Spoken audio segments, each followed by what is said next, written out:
Felicia and the Pot of Pinks. Once upon a time, there was a poor laborer who, feeling that he had not much longer to live, wished to divide his possessions between his son and daughter, whom he loved dearly. So he called them to him and said, "Your mother brought me as her dowry 2 stools and a straw bed. I have besides a hen, a pot of pinks and a silver ring, which were given me by a noble lady who once lodged in my poor cottage. When she went away, she said to me, 'Be careful of my gifts, good man. See that you do not lose the ring or forget to water the pinks. As for your daughter, I promise you that she shall be more beautiful than anyone you ever saw in your life. Call her Felicia, and when she grows up, give her the ring and the pot of pinks to console her for her poverty.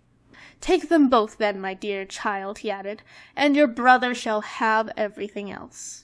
The 2 children seemed quite contented, and when their father died they wept for him, and divided his possessions as he had told them. Felicia believed that her brother loved her, but when she sat down upon one of the stools, he said angrily, 'Keep your pot of pinks and your ring, but let my things alone. I like order in my house.'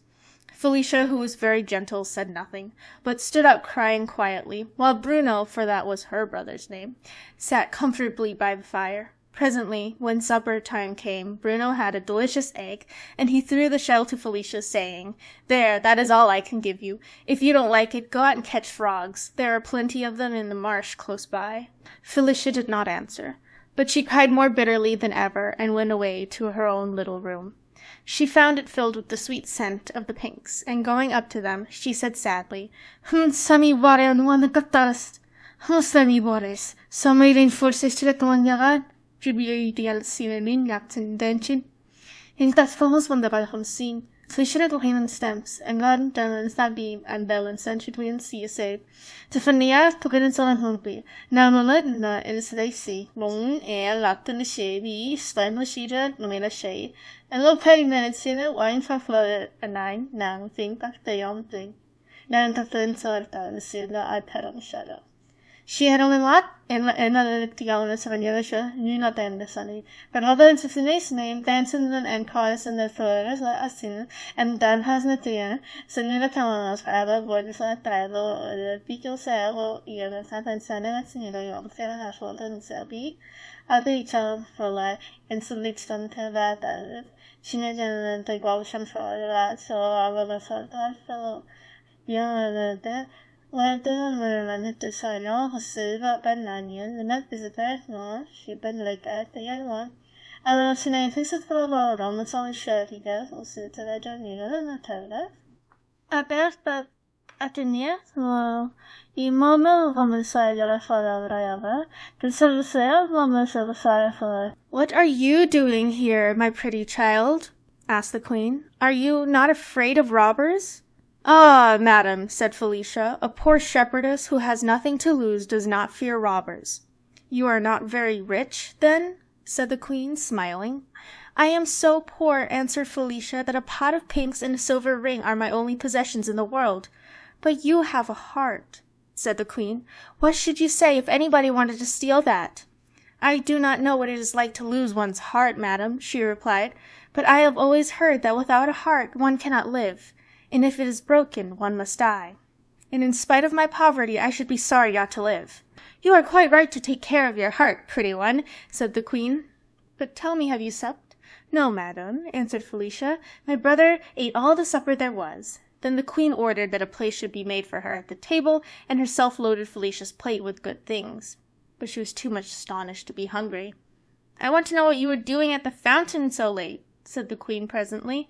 "I came to fetch a pitcher of water for my pinks, madam," she answered, stooping to pick up the pitcher which stood beside her, but when she showed it to the queen she was amazed to see that it had turned to gold, all sparkling with great diamonds, and the water, of which it was full, was more fragrant than the sweetest roses. She was afraid to take it until the queen said, "It is yours, Felicia. Go and water your pinks with it, and let it remind you that the Queen of the Woods is your friend." The shepherdess threw herself at the queen's feet, and thanked her humbly for her gracious words. "Ah, madam," she cried, "if I might beg you to stay here a moment, I would run and fetch my pot of pinks for you. They could not fall into better hands." "Go, Felicia," said the queen, stroking her cheek softly. "I will wait here until you come back. So Felicia took up her pitcher and ran to her little room. But while she had been away, Bruno had gone in and taken the pot of pinks, leaving a great cabbage in its place. When she saw the unlucky cabbage, Felicia was much distressed, and did not know what to do.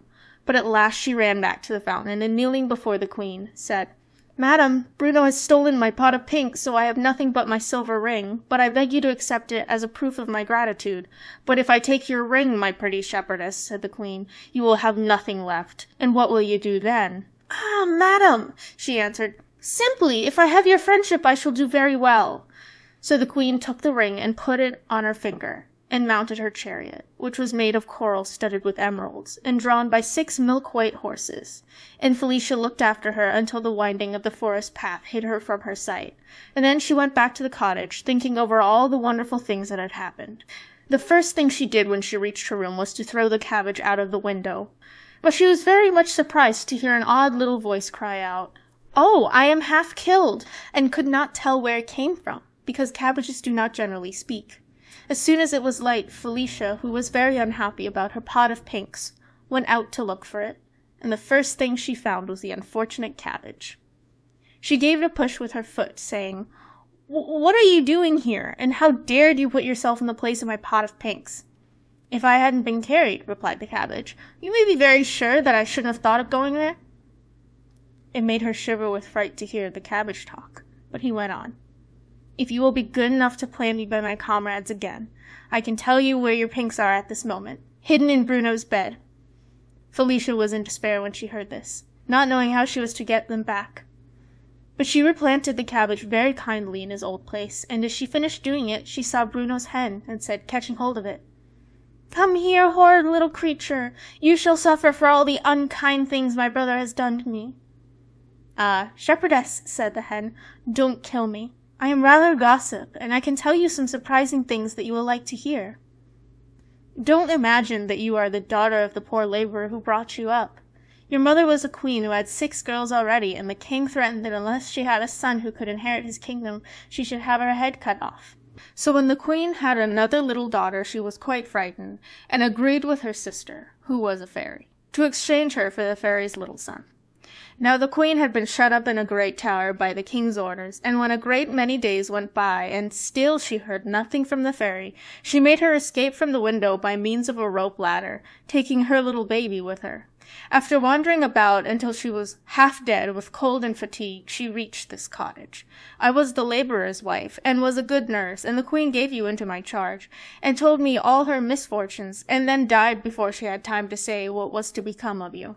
As I never in all my life could keep a secret, I could not help telling this strange tale to my neighbors, and one day a beautiful lady came here, and I told it to her also.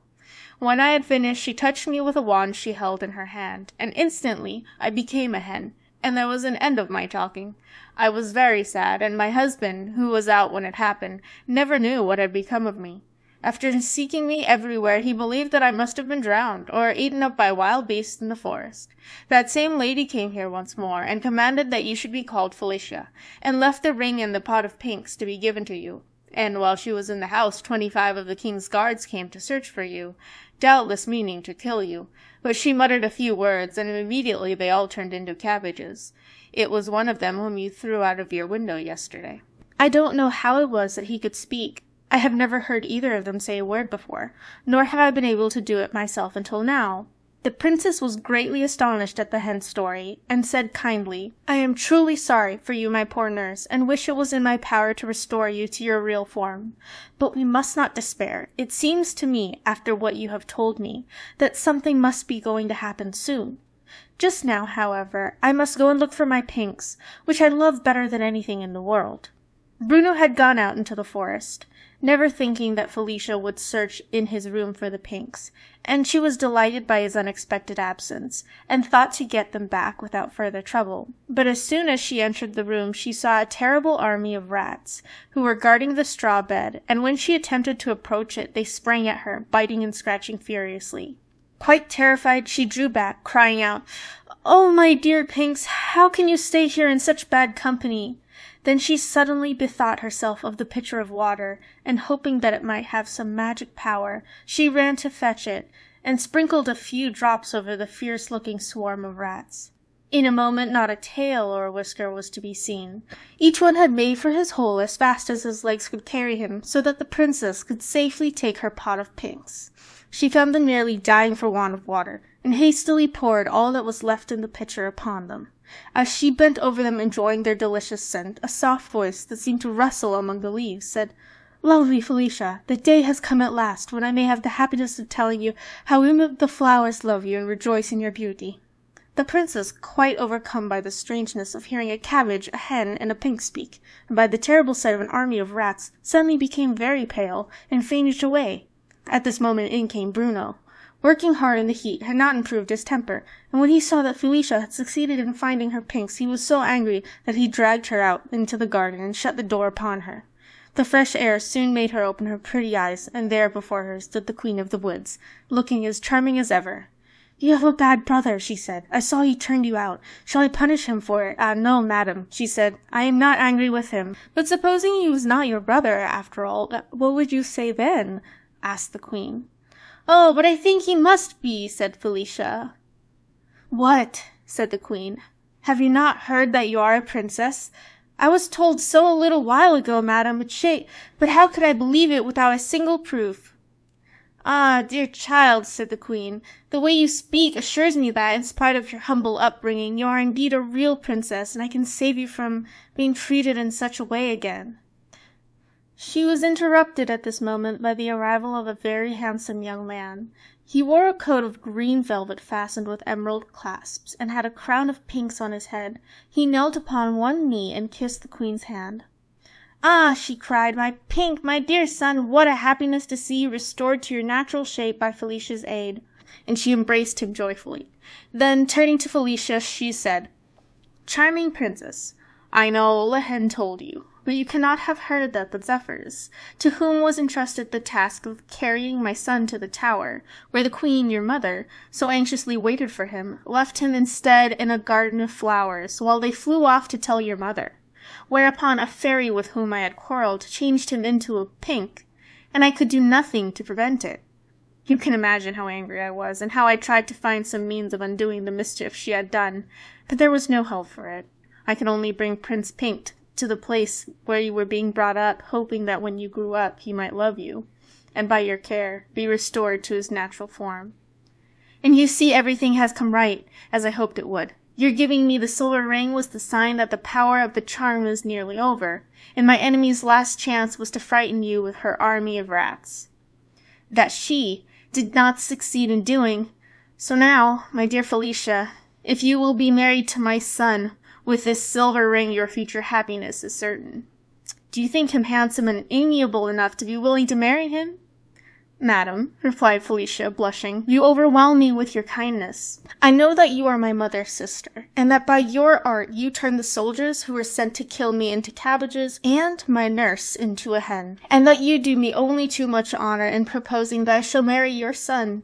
How can I explain to you the cause of my hesitation? I feel, for the first time in my life, how happy it would make me to be beloved. Can you indeed give me the prince's heart?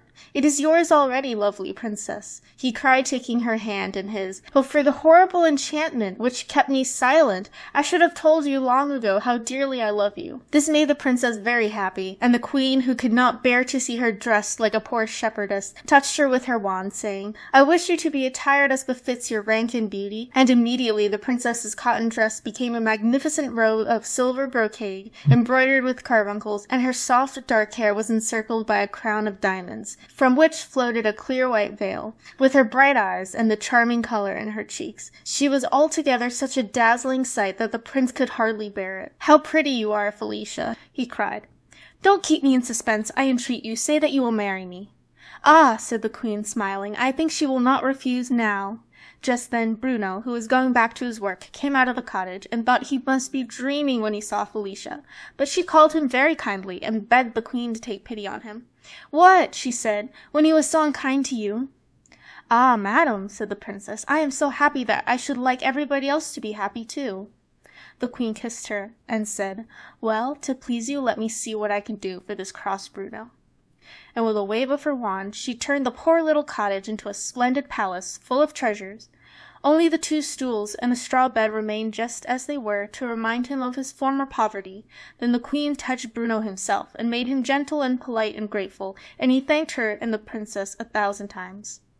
Lastly, the queen restored the hen and the cabbages to their natural forms, and left them all very contented. The prince and princess were married as soon as possible, with great splendor, and lived happily ever after.